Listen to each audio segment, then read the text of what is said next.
I could just... Nice job, high forward. One shot, one kill. Ronnie did. Now introducing your BudHole podcast, Scott, the Great Brandino, Gage's Rage, and Star Lamar. What's up, girl?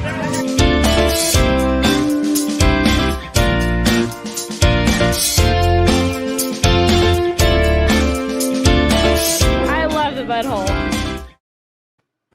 Who doesn't love the BudHole? Welcome to the official BudHole podcast. We are brought to you by the Blue Collar Media Group. We're super excited for tonight's episode as we bring the one, the only, Matt Waldman into the BudHole to chat NFL draft, which we've been covering very, very hard. Welcome, Matt. Hey, thanks for having me. This is going to be a fun first time here. Where are you guys based out of? Minnesota. Nice. Okay. Yeah, so we were actually, I was listening to Cape Fan one day when Paul Churchian had you on a Friday. Oh, sweet. And that's when we had Paul Churchian on our podcast a couple months ago, but that's when I was like, we need to get this dude on our show. He knows what he's talking about. We like to think we know what we're talking about. It could be fun. Hey, I love it. And Paul's good people. And you know, Chris Spiel, I have been told that Spielman does get a copy occasionally of the RSP I've had someone tell me that he actually is someone that has it in his hands on a fairly regular basis. So it's nice to be able to touch base with Vikings fans. Thank you for Daniil Hunter. No, thank you for Laquan Treadwell. You're more likely. No, thank you for Laquan, and thank you for Justin Jefferson. There you go. There we go. There you go. Appreciate it. And Alexander Madison. There we go. Yeah, he's sneaky good too. He's that nice little secondhand punch to Dalvin Cook, the guy that we need. There you go. So did you see that opening video there? Were you watching? I did. So what would you rate our quarterback Gage's Rage throwing through that bill right there? I didn't hear you on that. Oh, so the there throw? was The throw? the throw. Yeah, is that first round talent there? Or? I'm telling you, it was pretty darn good. Were you doing it on the run? That's what I want to know. If you're doing it on the run, do you have pressure on you? Yeah, he was. We're not running unless someone's chasing us. Hey, that's smart too. Well, you get points for intelligence on that end, so that's good. Getting into your rookie scouting profile, why don't you give the viewers kind of an overview, Matt, on the work that you put into it, and then also everything that you break down in it, really quick for the viewers. Sure. The Rookie Scouting Portfolio is a 16-year-old publication. It comes out every year starting on April 1st. And then there's a post-draft addendum that comes with it. I base this on methods that I learned as an operations manager and director for a corporation for about 15 years.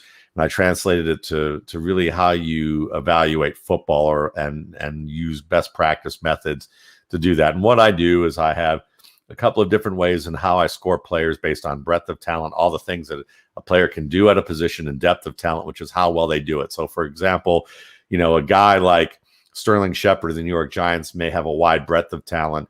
DK Metcalf may have a narrower breadth of talent, but his depth of talent is deeper. So you get a chance to see an idea of how these players work out. And I take everyone through my process, try to keep it in as an entertaining way as possible while teaching people about the ins and outs of football at these four positions that I study: quarterback, running back, wide receiver, and tight end. This year's publication covers 150 players. It's over 1,058 pages long. I include a glossary of all the terms that I use in terms of the criteria that I study, so you understand the types of questions I'm asking, what the techniques are behind it, why I score it the way I do, how much I score it the way I do, and you get to see me breaking out the different skills at each position, so you can see how I rate players against each other with different types of accuracy, if they're quarterbacks, or their vision as running backs, or their contact balance, or how they block as tight ends or wide receivers, and the different types of release moves. And then I give you actual profiles of these players.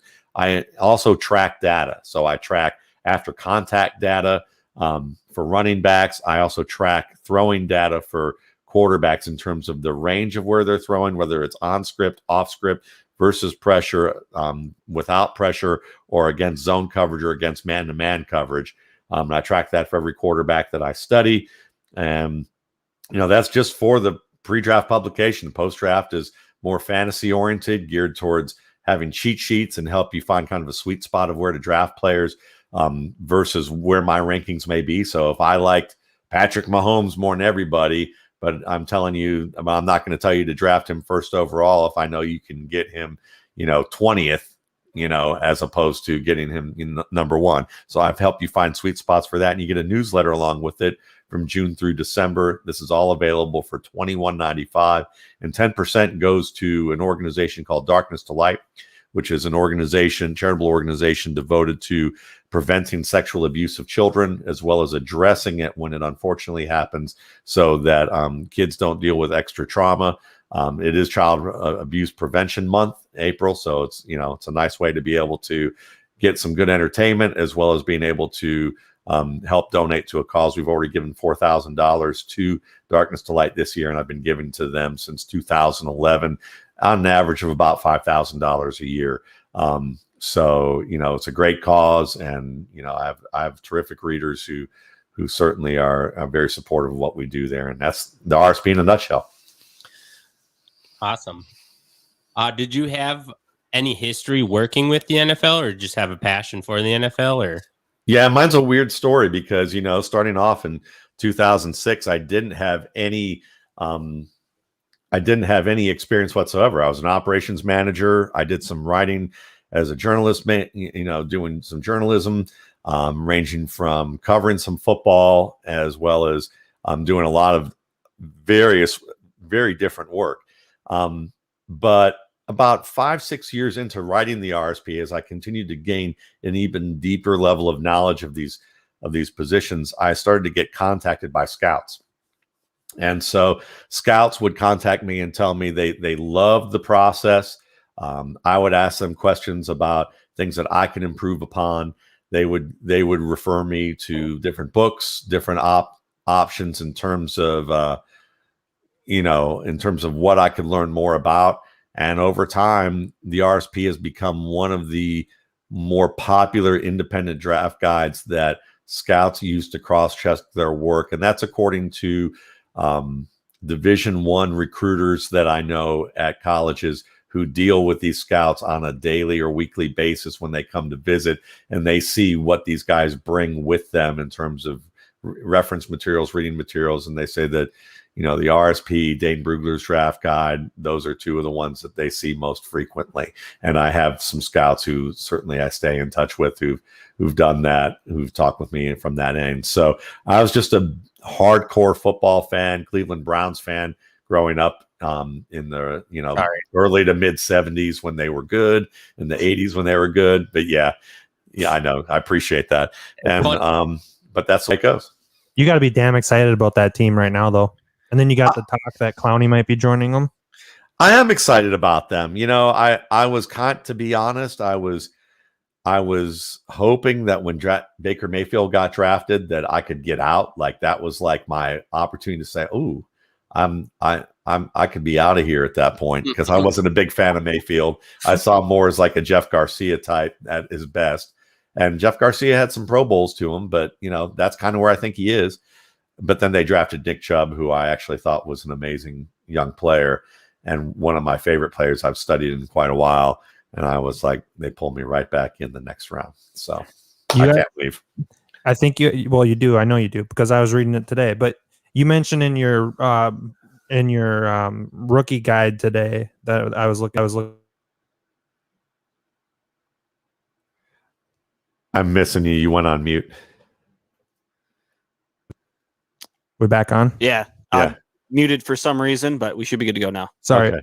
Yeah, I was in your rookie scouting profile. You were talking about how Nick Chubb is one that you probably spent more time than most on because you were trying to figure out pre and post injury.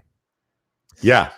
You didn't really notice after his injury kind of what the mainstream take was on Nick Chubb. You weren't really seeing that, and you weren't sure if it's because of your bias towards him because you liked him so much, or if it's because he was actually like back close to what he was pre-injury. That's what I wanted to make sure that I wasn't biased, because for me, I think people knew I worked at the University of Georgia, and I worked there for 10 years. I was graduated from there. Now, most people would not know that I never actually went to a Georgia game. and that I was not a Georgia fan or a college fan really in general. But people knowing that association, I knew that if I had him rated above Saquon Barkley, even if it was just by a little bit, that people would probably think that that was a bias, after so many years of me doing this. So it was very important to me. And also it was kind of a complex thing after the injury that he had. He tore 3 ligaments in his knee. And I know some people, I work with people who certainly have a good understanding of the medicals. And, somebody, doctor told me, he's like, seriously, like, I don't know how he came back this quick. And he had a terrific surgery to be able to have 3 ligaments stitched up the way he did, because it's either usually too tight or too loose. And, so I wanted to be extra careful that if I was going to say there was a player on par with Saquon Barkley, if not a little bit better, that, I had to watch a lot in order to see every detail to compare that. Yeah. And if you look at their career so far, Chubb's obviously had the better NFL career so far. So far, and obviously injury hurts a little bit of that. But what you've seen with Barkley is he's an undeniably great talent. But at the same time, you have to understand that he also can have times where he's a little impatient, where he tries to bounce things outside and lead on his athletic ability a little more than Chubb did. Chubb's a little wiser of a runner, and that was the case when they were at school. And it's not like I hadn't encountered this before back earlier in earlier years, probably 10 years or 12 years before. I was trying to tell everybody I knew as a fan that they need to watch Adrian Peterson at Oklahoma. But at the same time, as much of a generational back as he was, I had Marshawn Lynch just slightly higher. And you would probably say Adrian Peterson was the better back. I would say so, but not by much. Marshawn Lynch pretty much showed what he's capable of. And for me, the final score isn't as important as what tier they're in. So if you score, one guy scores an 85 and the other one scores an 84.5, really, it's just about where they fit best, what kind of player you want more of in terms of what type of style of player you're looking for. And then there's all the other things that I don't look at, which are, deep dive into medicals, character background, personality fit with a team. These aren't things that I can't have access to. So I'm just looking strictly based on the field. I was going to ask about that. So in the cases of like Joe Mixon or a Tyreek Hill, were they ranked higher than most other people had him because you didn't have the character concern in the ranking? Or I don't really know where other people had them, but I would say that I probably didn't matter as much to me, because it was more about if a team feels like they're going to be okay, then I'm okay with it. And the way I kind of approach it is this, I certainly have my own opinions about, whether, what type of chances people should get in society for mistakes that they make. And we all have our opinions about, the criminal justice system and the legal system and as well as the prison systems. And the way I look at it is that if our society allows, CEOs or vice presidents or heads of HR to be, still working their jobs, and they've done as the same things or worse, and may have done it repeatedly, maybe what we need to be focused on more is not what happens to football players or what they get as much as we should be thinking about what we would want to see from our government and our system. And that's a whole other can of worms. So I just look at it as, if I'm an NFL team and we think that this was a guy that can grow past it and he's available to play due to the way our legal system is, and I don't even bother with it. And there's obviously, you got to take into consideration that a lot of these guys coming into the draft, they're younger than 23. A lot of them could be 19 to 21. And, how many stupid things have you done out when you were younger too? Everybody's done shit that they regret. Obviously there's degrees and there's levels of things that people can do that should be taken into account, but going out to the bar and having too much fun one night, you grow out of that phase. Yeah. People do. Yeah, exactly. A lot of people do. And certainly, I worked in a 10,000 employee company, and I used to work with, I used to run a branch that had probably about 2,500 to 3,000 labor hours on it. And there are plenty of people I've hired who had things written by judges into their record about what happened and why, and what was when you look at their background, what has been stricken and what hasn't, and all that kind of thing. And most of those people that I did decide to pull the trigger on were great employees, because they made a mistake and they learned from it, and they had to mature faster, because there are a lot of people, as we know, who are out there who get away with a lot of stuff and never get in trouble. And then what ends up happening, if either they grow out of it, or they're just further enabled to think that they can get away with things that they shouldn't get away with, and they haven't really even learned. They just look good. Yep, precisely. Sticking with your tiering system on this year's rookie scouting profile, you coincidentally have, I believe it. Well, you do. You have Zach Wilson tiered one tier below the other 4 quarterbacks of the top 5. Can you kind of get into some of the things with Zach Wilson that you're not the biggest fan of?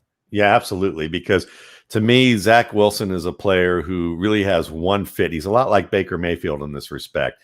Outside, what the Vikings do, what the Browns do, what the Jets do. He's an outside zone, wide zone type of player who you can put him to half side of the field, let him throw with routes that have multiple windows breaking across the field, and he can be very good at that. Certainly, people love the back shoulder throw, and he does that very impressively. But you're not going to make a living on back shoulder throws. I mean, even Aaron Rodgers doesn't make a living on back shoulder throws as many as he throws.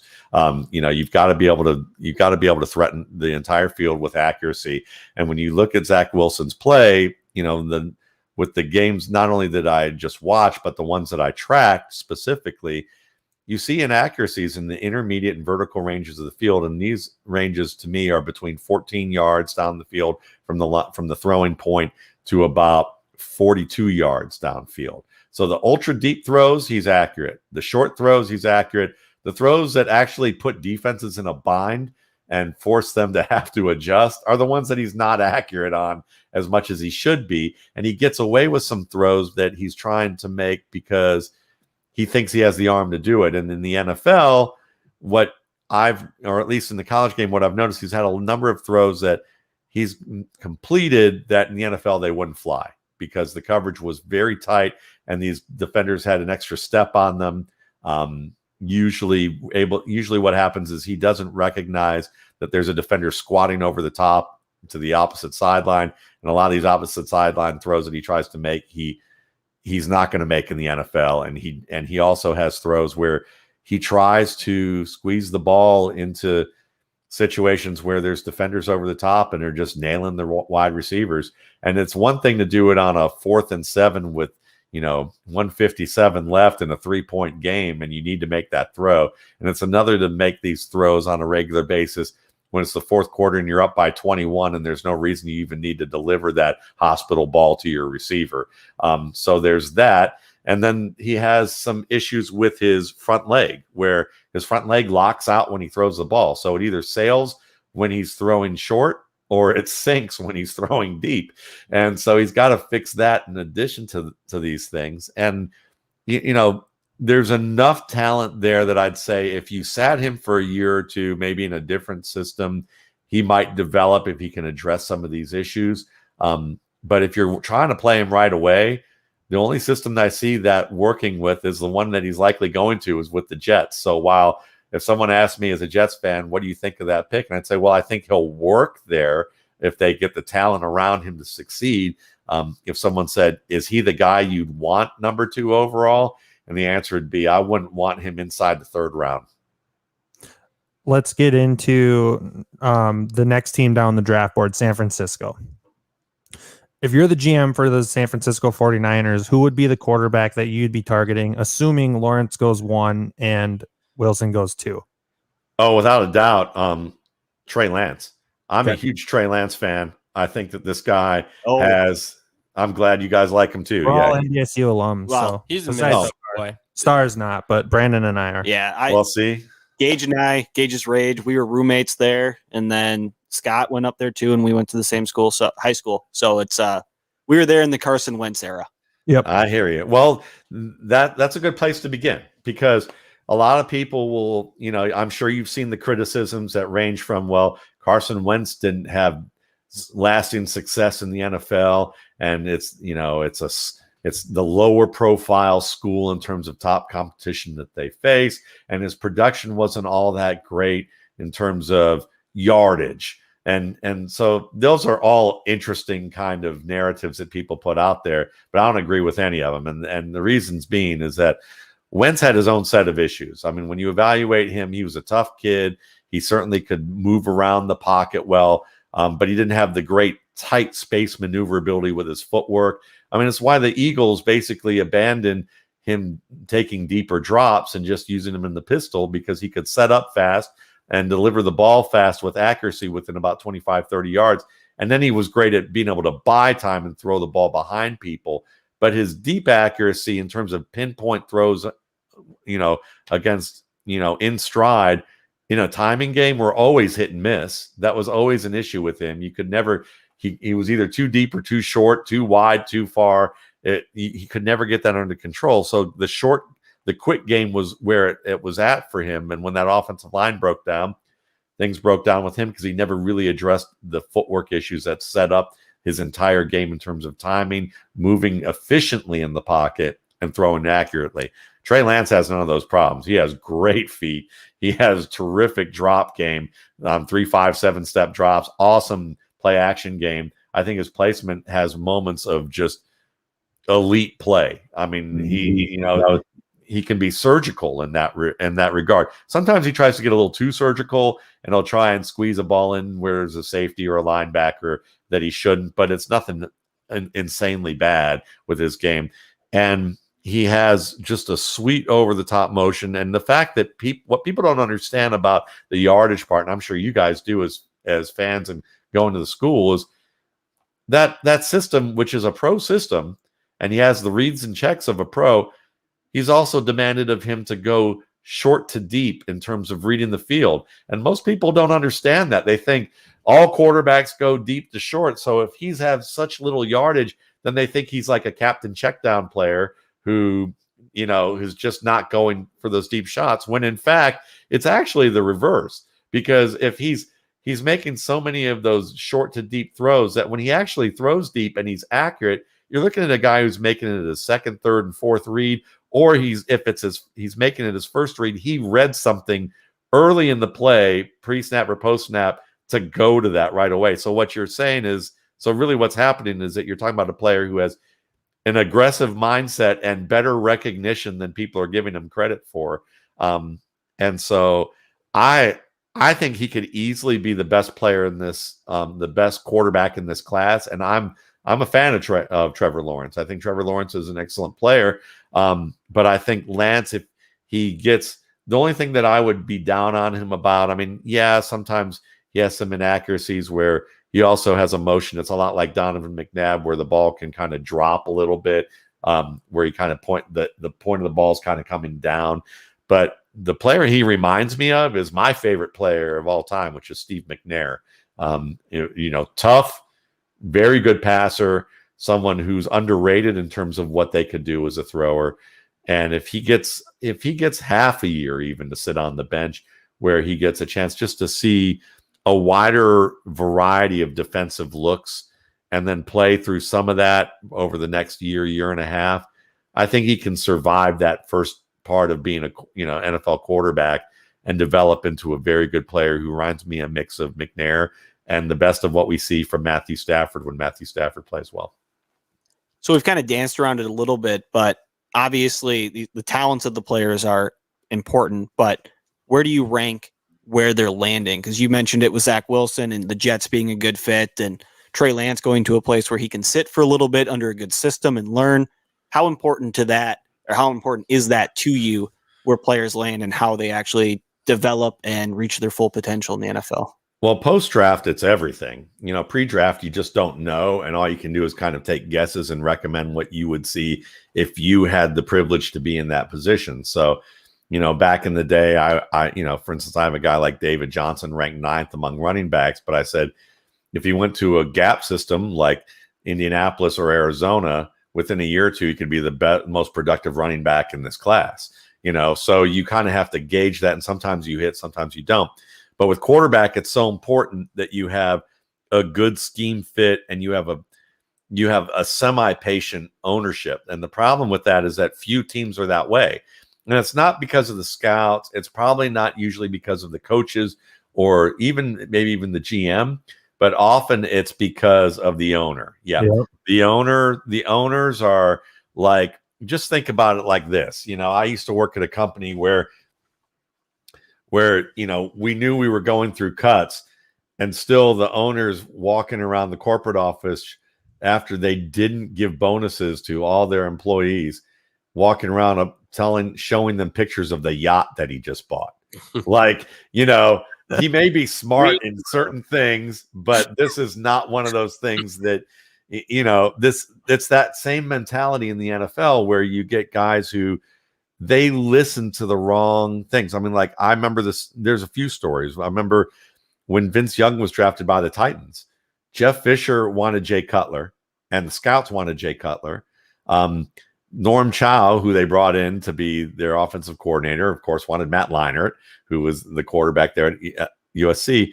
But, the former owner there, I think it was Bud Adams at that time, who, when he got forced out of Houston, he just wanted to shoot the bird at the whole city and say, let's get Vince Young, a Houston product, and bring him in here.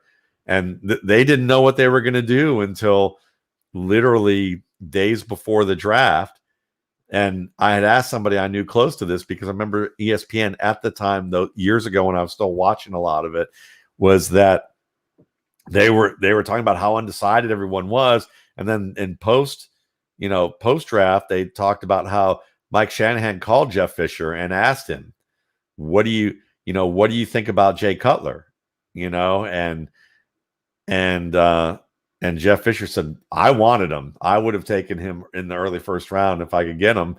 That's how I feel about him. And Shanahan, they traded up to get him. And I know the story from that one too, because the former GM, I was on his show recently in recent years, and he told the story too about how Mike Shanahan wanted Matt Leinart. But they all agreed as a team that if Leinart was taken, that they would go for Jay Cutler. And Jay played well early on, but then when Shanahan left, Josh McDaniels came in, and the first day that McDaniels had a meeting with anybody, he met with the quarterback's agent, and the GM, and proceeded on a phone call to rip Jay Cutler relentlessly, just curse him out, just read him the riot act about his play and how bad he was and how much better he needed to get. And they knew that Jay Cutler had more development in him, but this was what Josh McDaniels thought was like motivational. And Jay Cutler, at the end of that conversation with the GM in the room, and they hung up, and McDaniels went about doing whatever he was doing, probably trying to imitate Vince Lombardi one more time, in terms of whatever that was. He turned and looked at his agent. He said, "Get me out of here. I don't want to play here. Trade me. I'm not playing for this guy."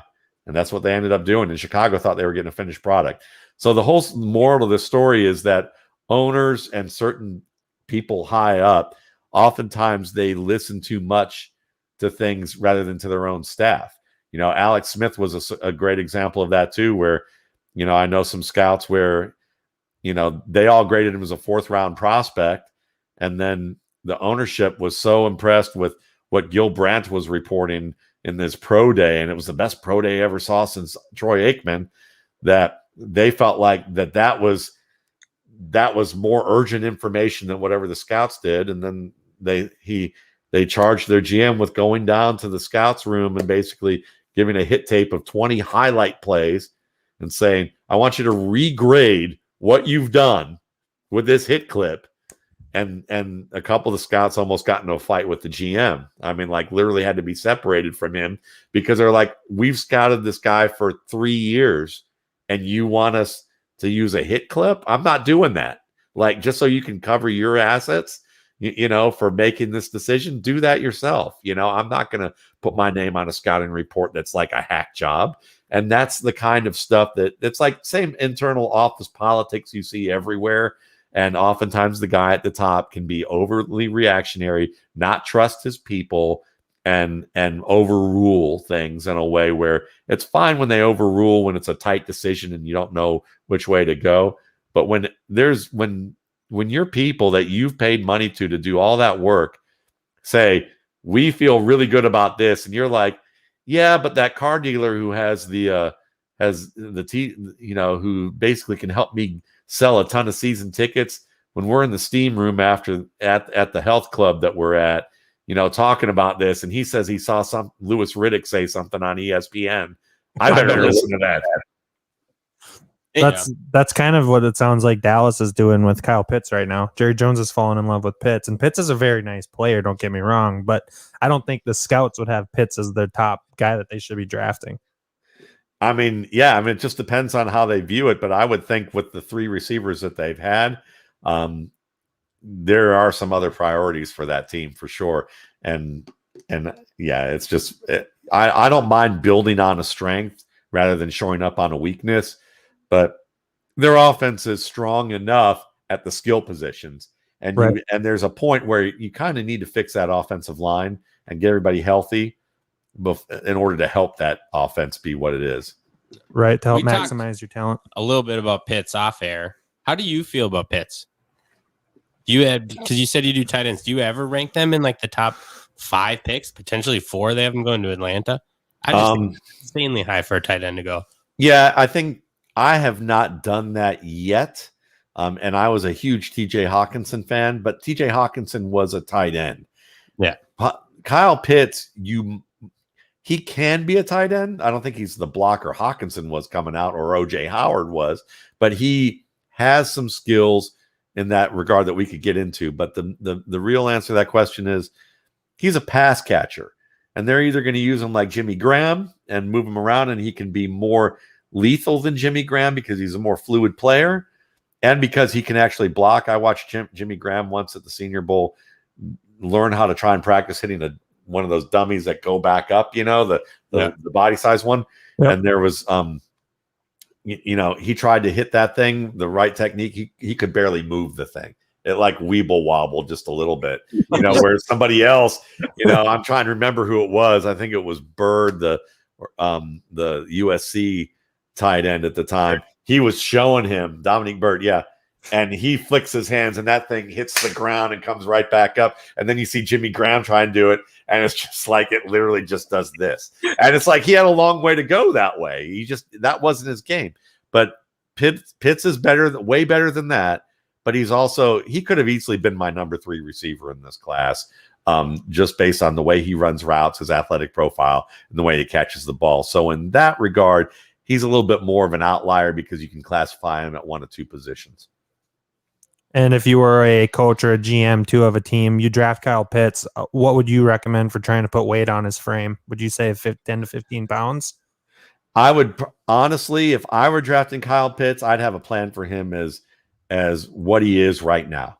Okay. And if anything else happens, it's a bonus, but he'd be like my Irv Smith plus, in that regard, because I can move him outside in a way that maybe with Irv, I wouldn't be able to do as often.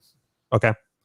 Do you look at difficulty of opponents when you do your rankings, or just kind of technique? And it's a great question, and I love answering this question because it kind of gets to the meat of what I do with the publication.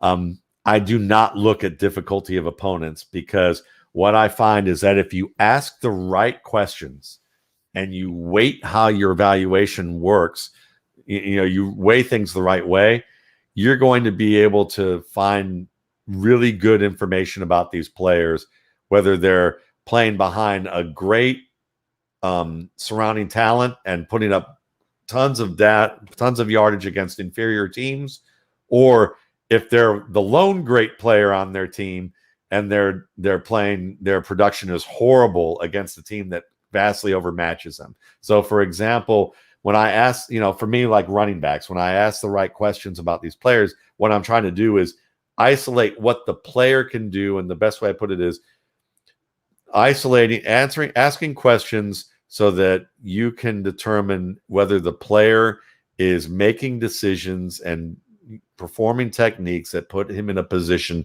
to make positive plays. It's not whether he made a positive play or a negative play, but whether he did the things to get him in position to do so. So that means he either didn't get help or he got help in the ways that your team's supposed to. So, for instance, Matt Forte. I had a high grade on Matt Forte because, and one of the highest scores I gave him was after when he was at Tulane, and there was one player on the Tulane offensive line who could actually bench press as much as any of the players at LSU. That was the only player on Tulane who could do that. There was no other player on Tulane who could outbench press anyone on LSU, anyone on the team. I was literally listening to the broadcast when they were talking about this. And this was the year that Dorsey was there and they had that monster defense. They won the national championship. Matt Forte averaged 1.9 yards per carry in that game. And he graded out, I think, as my third highest back in the draft. And that was one of the highest scores I gave him. Same with Ahmad Bradshaw when he was facing a Tennessee defense that was a top-ranked defense. So, yeah, I mean, to me, it's not so much about competition, but what you can do with the what you can do to put yourself in positive situations. And it tends to bear out because I've also seen guys who've had absolutely awful scores, but they're considered really, really productive players in the college game and people love them. Bishop Sankey was a good example of a player that was highly productive, but at the end of the day, I didn't have high scores for him, or Darren McFadden. And so when you evaluate, to me, it's not so much about the talent, but what the player can do themselves. Solid. We had technical difficulties. Our camera battery was running a little bit low earlier, and it died on us. So now Star Lamar is not in the picture here, but sometimes he likes it that way. He's not much. He's here in spirit. Ching. In spirit, he's here. Let's really quick on your running backs. You have Trey Sermon as your top. He's tiered in the same tier as Najee Harris. I believe Etienne's tier 2. Whatever. You have Trey Sermon in that tier 1 with the other big dog running backs. What goes into Trey Sermon's game that you love so much? Yeah, and it's definitely an outlier. But the thing is that when you watch his game, he has a great connection between his eyes and his feet. And that's very important with running backs, is that they need to be able to react to the speed of instinct with a variety of techniques with their footwork and how to use their hips to change direction. And it's not about dynamic movement. You know, there's only a few backs who get away with Adrian Peterson like jump cuts that he's still performing at his ripe old age of it for an NFL player. But most of the time, you can't live and die by those because you're jumping too close to the line. You're taking too much time and space to change direction. And you see a lot of players who are seen as great athletes and high-end prospects fail in that regard until they figure out that it's about efficient footwork where you can just open your hips, point the toe, flip your hips, get outside with a minimal number of steps. That allows you to press tighter to the line so that you can then influence defenders on blockers so that you can make a cutback or a bounce out or set up the block that's directly in front of you. And so a lot of that also goes into changing pace or varying the stride length of your approach to the line of scrimmage. This is very important as a zone runner. It also has its importance with gap running. Sermon can run both zone and gap. He has great footwork in that regard. He's very efficient, but he also can make the dynamic moves. And he has what Dalvin Cook has. And one of the things that Dalvin Cook has that's fairly unique in the league right now is what's called curvilinear movement. And there's a guy by the name of Sean Miska who worked with Everson Griffith back in the day when Griffith was an excellent player for the Vikings. He's a movement specialist, and he coined that term. And it's something that I've learned from him about, is that think of it as like a racing motorcycle making a hairpin turn around a corner. It doesn't lose much of its speed when it does that. Well, Dalvin Cook, a lot of people got Dalvin Cook wrong because, especially the analytics crowd in the media, because they saw his performances in performance metrics in the combine and his workouts and thought he's not explosive enough. And what they failed to see was that they try to match 1-to-1 what they think applies to a player. So when they match vertical leap or broad jump or 3-cone drill, they expect, well, it's about how fast they make cuts or how they change direction and what they do. And they don't think about the fact that maybe the metrics don't match what the player does on the field and what their style is. And Dalvin Cook has that style where he can bend around players. You rarely see him make hard cuts.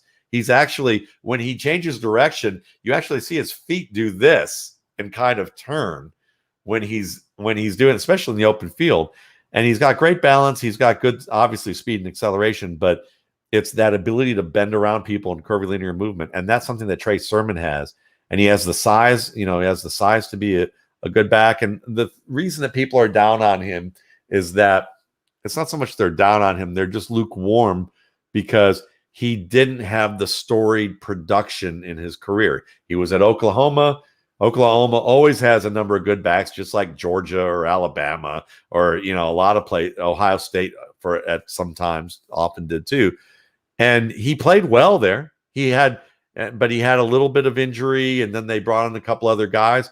And at this day and age in college football, we know if you have an opportunity to go to a national championship contender like Ohio State because they need a running back, well, you go. So that's what he did. And he ended up playing great there when Master T got hurt, looked fantastic. But teams draft players in the first round, not just based on talent, but based on how they cover their assets. It's a risk management game. They go, okay, is he tall enough? Is he heavy enough? Does he have the production from a big school? Has he stayed healthy? Does he have all the metrics we're looking for? Well, the metrics are very good for Trey Sermon, except for his long speed, which is the least important thing when it comes to the metrics for a good running back. You want great initial burst and acceleration and great short area change of direction. He has that. He has the great feet and the vision, all of those skills. So, but the thing is that teams have always been this way because they know, like, for instance, when I first started doing this, one of the reasons I first started doing this, I remember getting this idea because Gil Brandt was on NFL.com and he was doing a mock draft around this time, 17, 18 years ago when I started thinking about doing this. And he said, and I don't remember how long exactly it was, but I remember him saying, there's this running back in the draft. If he were 2 inches taller and 10 to 15 pounds heavier, he'd be a top 5 overall pick. Well, that player, the reason he wasn't is that, he was 5'9", 205. He played at Villanova. He was supposed to go to FSU, but tore his ACL playing a basketball game in high school, and they rescinded the scholarship. Otherwise, he would have been there. Then during his collegiate career, he slipped on some black ice, not even on the field anywhere, not practice, just in public, tore the other ACL, but still proceeded to lead the NCAA in total yardage as a return man, a receiver, and a runner. And that was Brian Westbrook, who had a heck of a career. But you knew that the Philadelphia Eagles and no other team, even though he tore up the Senior Bowl and impressed Andy Reid, owners know, like from a PR perspective, same with GMs, what if I draft a 5'9", 205-pound running back with 2 ACL tears who went to Villanova and he fails? I'm going to look dumber than I did if I drafted the FSU back who's 230 or 225, has like led the league and had these great metrics, but needs a compass to find the hole. I'm still going to look better drafting the FSU guy because at least everything on paper fits the resume bullet points. And with Trey Sermon, there's too many holes in his bullet points that people want to take him in the first round or maybe even the second. So Trey Sermon's story is yet to be written, but you have him in tier 1. Is there any players that you've had in the past that have been I told you so players? That sure. Majority of people didn't have as high as you? Russell Wilson, Matt Forte, Pat Mahomes. He was my highest scored guy at quarterback for many years. Nick Chubb is a perfect example of that. Cooper Kupp was a guy that I had rated fairly high. And those are guys that right off the bat, I was higher on Aaron Hernandez and Travis Kelce than most in terms of those guys. So I've had plenty. And at the same time, I've had my misses. I thought Hakeem Butler was a fantastic young prospect. He hasn't done anything. He got cut, didn't he? Yeah, he got cut, and they're trying him out at tight end at that point. So he's a good example of a player that sometimes you go for that and it doesn't work out.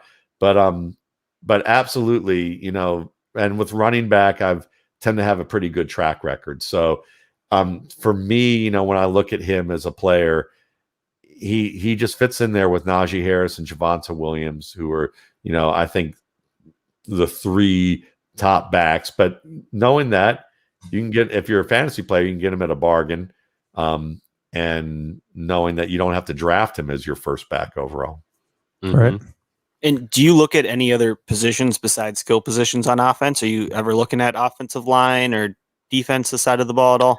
No, I specialize in them. Like I used to do the Ross Tucker show every week, and I would look at offensive and defensive prospects for the year. But really, I just focus on those 4. I find that I don't want to spread myself too thin, and I'd rather deliver the most in-depth thing you can find on those 4 positions rather than be kind of half-assed on a number. And I'm not saying other people are. I just know I would be.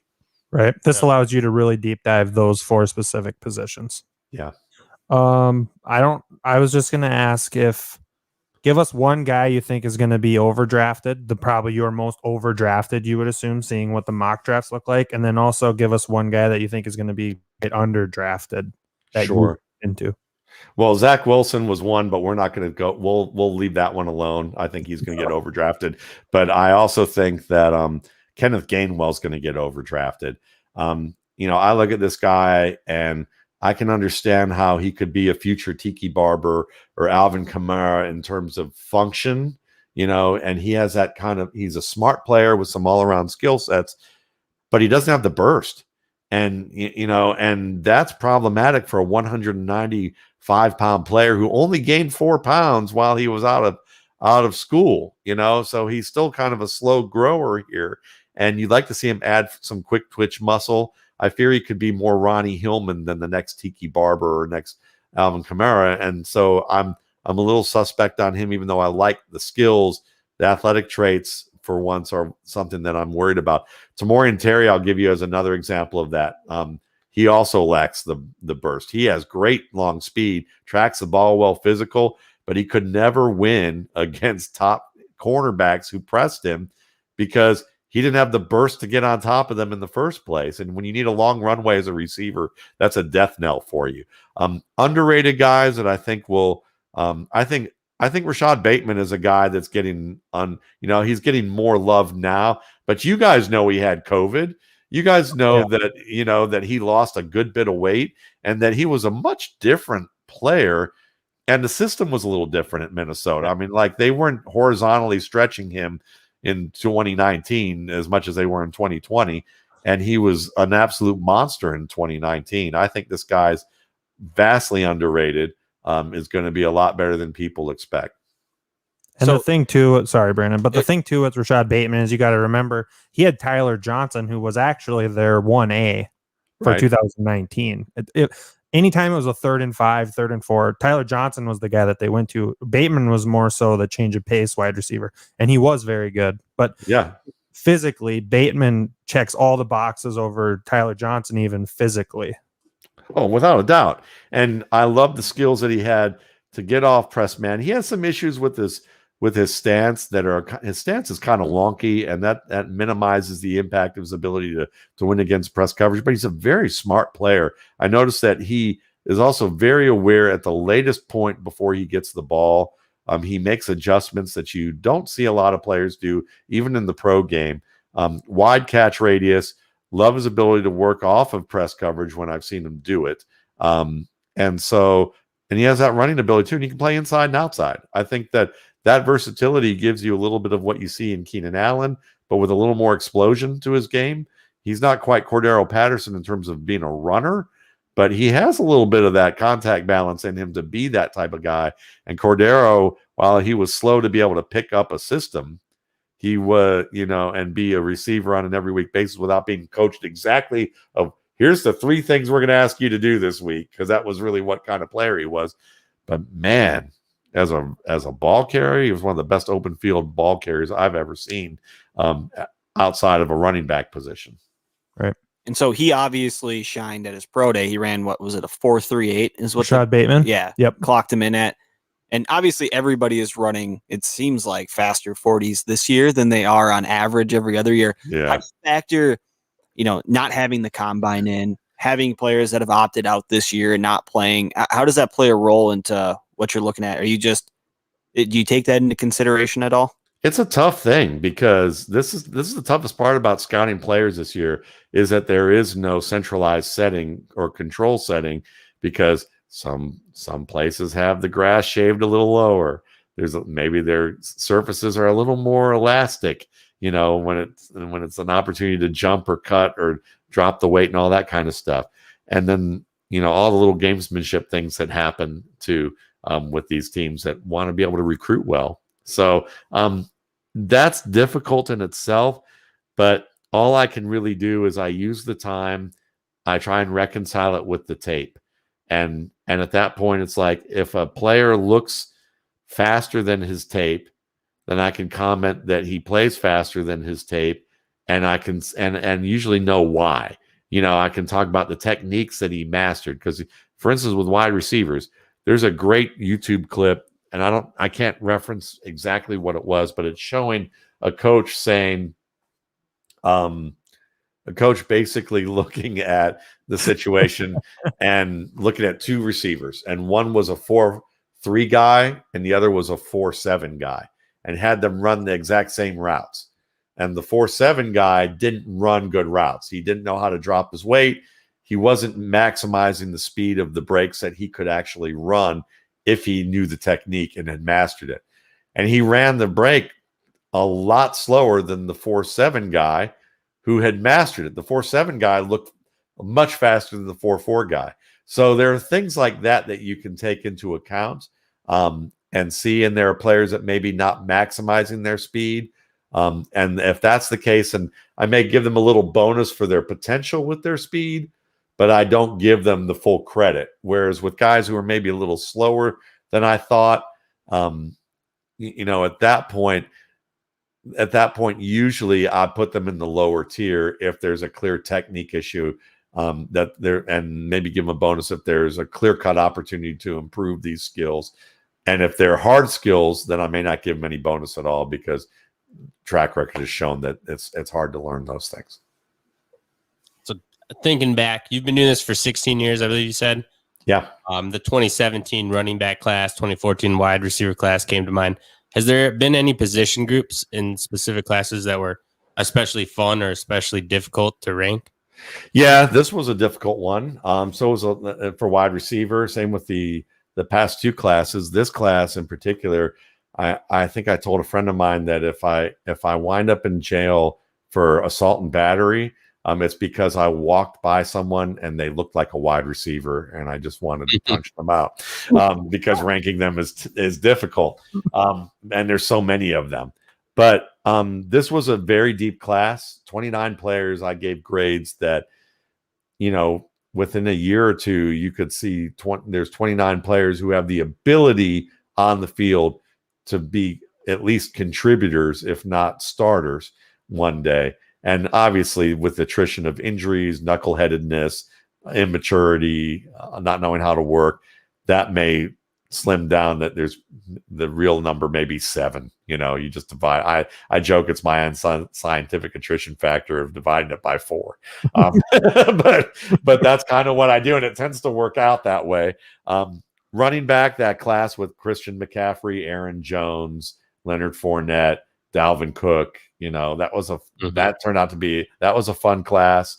The class that didn't work out with Chubb, Barkley, Darius Geist, Sony Michel, all those guys. Jones, I think, was in that one. Yes, Ronald Jones, the kid out of Northwestern, I particularly liked as well. Justin Jackson. That was a fun class as well. So, but to me, it's it's kind of weird because I just kind of look forward to the next one a lot, and I guess I'll look back and say, oh yeah, that was a great class. But at the time, I'm so immersed in the players that even like this tight end class, which many people in fantasy football see it as a dud beyond Pitts, I'm still, when you do this, you're looking at guys and you're like, this guy could be good. That guy might not be bad. This Pro Wells kid from TCU who, maybe only does 2 or 3 things really well. Still, I could see how he has a path here. You've got to project that.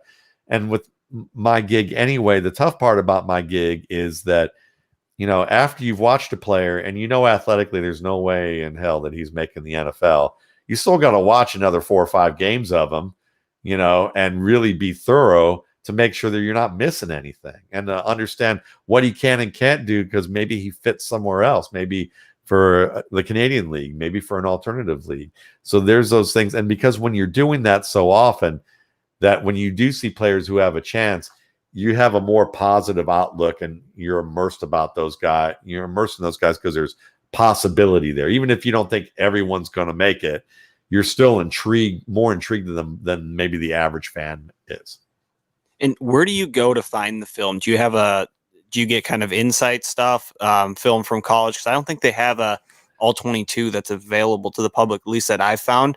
Because I know I've been looking at the defensive side of the ball here this last week, and I'm trying to look at actual game film of just, Davion Nixon against X, Y, or Z team, and all I'm getting is highlights or maybe just one game. And obviously you can't look at highlights to really rank a guy because they're only going to be showing the good things about him and not the things that they're lacking. Do you have a spot?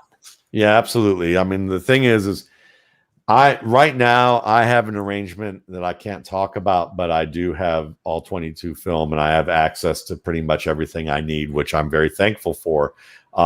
So I can access that. Now, at the same time, I spent many years not accessing it on as consistent of a basis as I do now. And I still look at YouTube cut-up clips. There's a lot of great people who do a lot of great cut-ups for skill players. And I tend to like those still, even though I'll watch the all 22, because one of the failings of all 22 is that the angles they provide, you don't get the close-ups on releasing against press coverage. You don't get the close-ups on the footwork. You don't get the close-ups with certain types of where the quarterback's looking, what the details are of the finer details of certain aspects of their game with their release and their footwork. Sometimes you'll see it, but you won't always get that in the way that the broadcast can hyper focus on it. And to be able to see that on occasion can be as valuable, if not more valuable. So I try to use those views as a supplement to the all 22. But yeah, unfortunately, I had a colleague recently who was like, "Can you give me access to anything?" I'm like, "I can't, because I would risk losing it all." But it's that's something that I unfortunately was able to get that arrangement in recent years.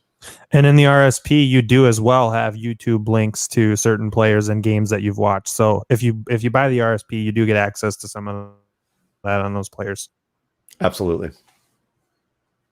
All right. Well, we obviously want to be respectful of your time. We're coming up here to about an hour here. So we do appreciate you coming on and talking so much about what you're doing. And I mean, check out the RSP. Where can they find it? At Matt Waldman, RSP.com. It's a fantasy football. It's just a football in general nerd's wet dream. It's awesome. I was overwhelmed looking at it at first, but it's awesome. Yeah, and it's bookmarked, so it's easy to find everything as long as you download it to like your hard drive. Don't try and open it on your phone or on just in your browser, or else you'll think, what the hell am I doing? Sometimes when I'm reading through yours, I'm thinking, what the hell am I doing anyways? Because you come up with the analytics and I'm like, what is all this? I like it, but I don't know what it is. Again, it's a labor of love. It's something that I do. I'm fortunate enough to be able to make a living doing this now. But it's insanity. I remember describing, thinking up of this, and it wasn't as vast as it has become, but I remember describing this to some coworkers, and I could see the look on their face that they thought I had absolutely lost my mind, Yeah. Well, hey, thank you again, Matt, for coming on. Everybody check him out on Twitter at Matt Waldman. Go to the website, download the RSP, and Matt, thank you so much for your time. Thanks so much for having me, guys.